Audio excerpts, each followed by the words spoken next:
जय श्री राम। वेदांत ज्योतिष बाय नमिता में आप सभी का स्वागत है। और आज जो मैं चर्चा का विषय लेकर आ रही हूँ बेहद रोचक है। हम अपने जीवन में कई बार जो सोचते हैं वो पा जाते हैं, और कई बार हम किसी सोच के लिए कोई चीज़ हमें चाहिए होती है, उसके लिए बहुत सारे पूजा प्रार्थनाएं बहुत सारे कर चुके होते हैं, लेकिन वो हमें तब भी नहीं मिलती है। कभी आपने सोचा ऐसा क्यों होता है कि कुछ लोग जो सोचते हैं उन्हें मिल जाती है, और कई लोग सोचते सोचते इतनी पूजा पाठ कराते कराते थक हार जाते हैं, उन्हें नहीं प्राप्त होता है। इसका कारण है हमारा सीधे से 11th हाउस। 11th हाउस क्या है? 11th हाउस हमारे डिज़ायर का हाउस है, मैनिफेस्ट का हाउस है। यहाँ से हम चीज़ों को सोचते हैं, इच्छाएं बनाते हैं, इच्छाएं जागृत करते हैं। और ये मैनिफेस्ट कैसे होता है? ये हमारे पूर्व पुण्य कर्मों के अनुसार होता है। ये किन लोगों को प्राप्त होती है, इसके बारे में किसकी जन्म कुंडली में इच्छा पूर्ति का भाव मजबूत होगा, किसकी कुंडली में जो वो सोचेगा वो कंप्लीट होगा, और किसकी कुंडली में उसका मैनिफेस्ट किया हुआ संपूर्ण रूप से उसे प्राप्त हो जाएगा। और कई बार ऐसा होता है कि कुंडलियों में बना तो होता है, लेकिन हमें पता नहीं होता है कि हमारी जन्म कुंडली में मैनिफेस्ट इतना ज़्यादा वर्क करता है। ऐसे में हमें क्या करना चाहिए ये मैं आपको बताऊंगी। अगर आपने अभी तक वेदांत ज्योतिष बाय नमिता चैनल सब्सक्राइब नहीं किया है तो आप इसे सब्सक्राइब कीजिए। जैसा आपको सुनकर पता लगा ऐसे ही दूसरों को भी सुनकर अच्छा लगे, उन्हें भी पता लगे, और उनके जीवन में हित होगा उसका दशांश आपके पास भी आ जाएगा। इसलिए अपने जो रिलेटिव्स हैं, अपने जो लोग हैं, अपने जो मित्र हैं, इन वीडियोस को उन तक भी शेयर कीजिएगा। चलिए चलते हैं हम इस तरफ। जो हम सोचते हैं वो पूर्ति कैसे होगी? कई बार आपने देखा होगा जो लोग सोचते हैं, कई बार आपने लोगों को कहते हुए सुना होगा, अरे मैंने तो ऐसा कब से सोचा था, ये पूरा हो गया। कई बार आप अपने मित्र से कहते हैं, मित्र घर आता है तो आप कहते हैं, अच्छा पता है तुम्हारे बारे में तो मैं 3-4 दिन पहले से सोच रही थी, और देखो तुम अचानक आ गए।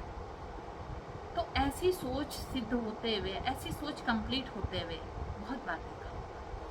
इवन कई बार आप ये सोच रहे हैं कि इस समय ये परिवर्तन हो जाएगा, चाहे वो सत्ता पक्ष से हो, चाहे वो राजनीतिक रूप से हो, या आपके जॉब में हो। ये तो हो गए पॉजिटिव परिवर्तन।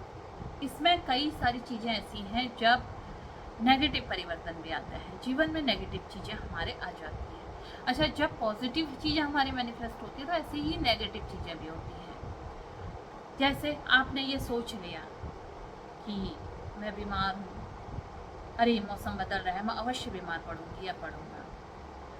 अच्छा, अब देखना मौसम परिवर्तन हो गया, मुझे बुखार अवश्य हो जाएगा, मैं बीमार पड़ जाऊंगा।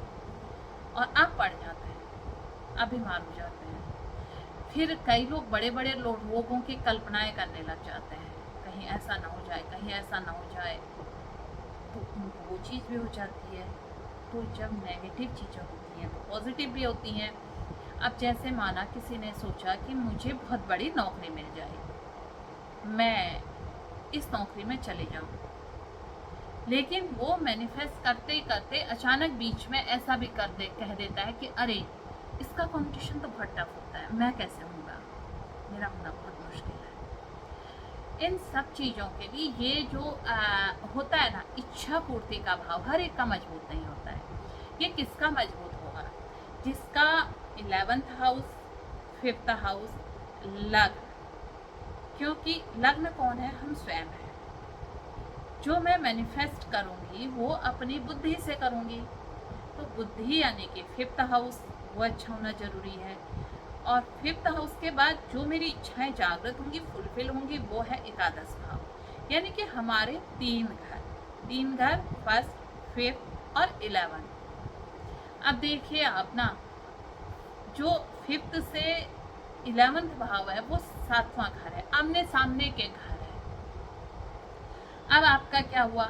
जो 5th हाउस का लॉर्ड जो है उसका संबंध 11th हाउस से हो जाए और 5th हाउस का संबंध 5th हाउस से हो जाए। यानी कि ये कैसे हो सकता है, जब आपके 5th हाउस का लॉर्ड 11th भाव में बैठ के अपने घर को देखे, तो वहां से क्या होगी, इच्छाएं जागृत करने वाला घर कौन सा है, बुद्धि है, 5th हाउस है, वो इच्छाओं को जागृत करेगी।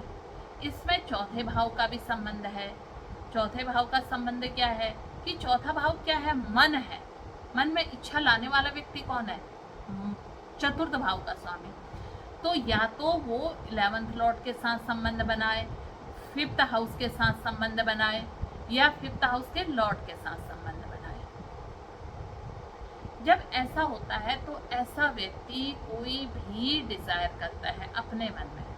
सपोज माना इन्हें पता लग गया कि ये चीज मेरे उसमें है और ये कोई भी डिजायर करे, एक ना एक दिन ईश्वर इन्हें रास्ता दे देता है। लेकिन इन सब चीजों में एक चीज है, आपको धैर्य चाहिए।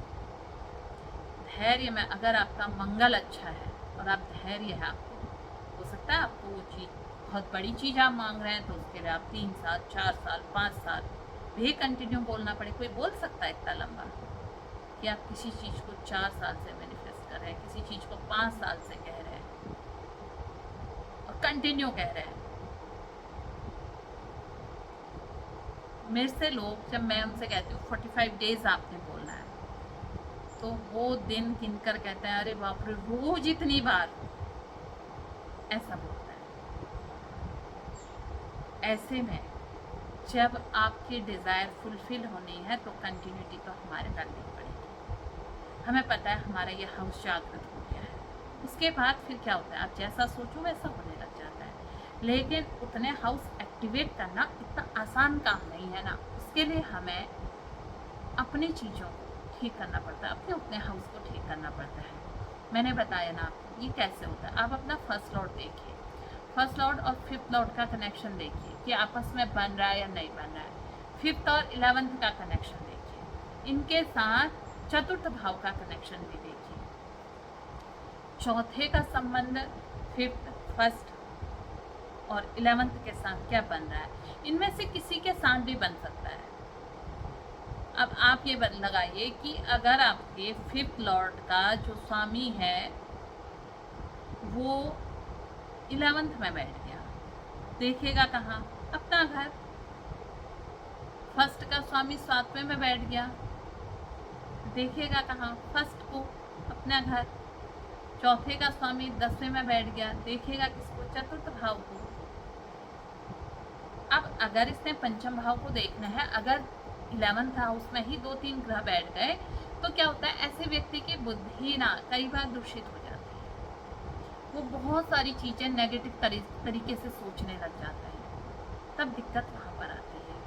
अगर सचमुच में आपकी जन्म कुंडली में ये इच्छा पूर्ति का भाव मजबूत है, यानी कि 11th का संबंध आपके 5th से भी है, आपके चतुर्थ से भी है, आपके लग्न से भी है, तो यकीन जानिए ऐसे में आप कुछ भी सोचिए फुलफिल हो जाती है। आप ये सोचिए कि हे प्रभु, आप मेरे लिए ना इस धरती पर आ जाओ। यकीन जानो भगवान किसी न किसी रूप में आपके सामने प्रकट हो जाएंगे, आपको दर्शन हो जाएंगे ईश्वर के। इतना मजबूत भाव है। तो अपनी चीज़ों को सही कीजिए, अच्छी चीज़ों को मैनिफेस्ट कीजिए। वैसे भी जिनकी जन्म कुंडली में ये भाव मिला है उनकी जन्म कुंडली तो जागृत है ही है, वो तो बस सोचें और चीज़ें तय हो जाती हैं। लेकिन जिनके उसमें नहीं बना है उन्हें क्या करना है, उन्हें भी अच्छा सोचना है। नेगेटिव एनर्जी हमें अंदर से नेगेटिव कर देती है। एक बार क्या हुआ, एक स्त्री की ऐसी ही कुंडली थी और वो बहुत बचपन से ही एक सपना देखती थी कि मैं इतने बड़े पद पर जाऊंगी।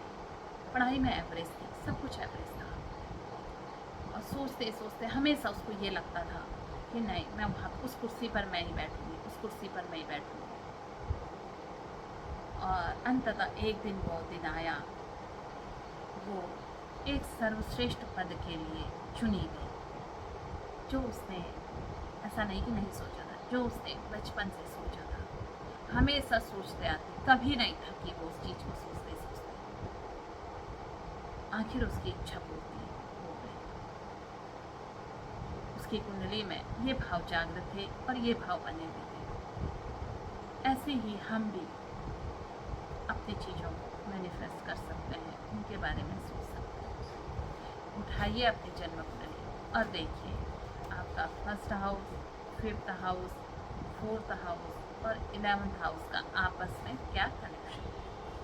अगर इनका कनेक्शन आपस में है तो यकीन जानिए आप दुनिया के वो व्यक्ति हैं जिसने आज कोई चीज़ सोची और 11th हाउस ने उसकी वो चीज़ फुलफिल की। फिफ्थ हाउस में इसलिए जरूरी कह रही हूँ कि जब आपकी बुद्धि शुद्ध और अच्छी होगी तो आप अच्छी चीज़ें मैनिफेस्ट करेंगे, है ना। तो इसलिए हमें अच्छी चीज़ें सोचनी चाहिए। आज के लिए इतना ही, फिर मिलती हूँ मैं एक नए विषय के साथ, नई चर्चा के साथ। तब तक के लिए जय श्री राम, नमस्कार।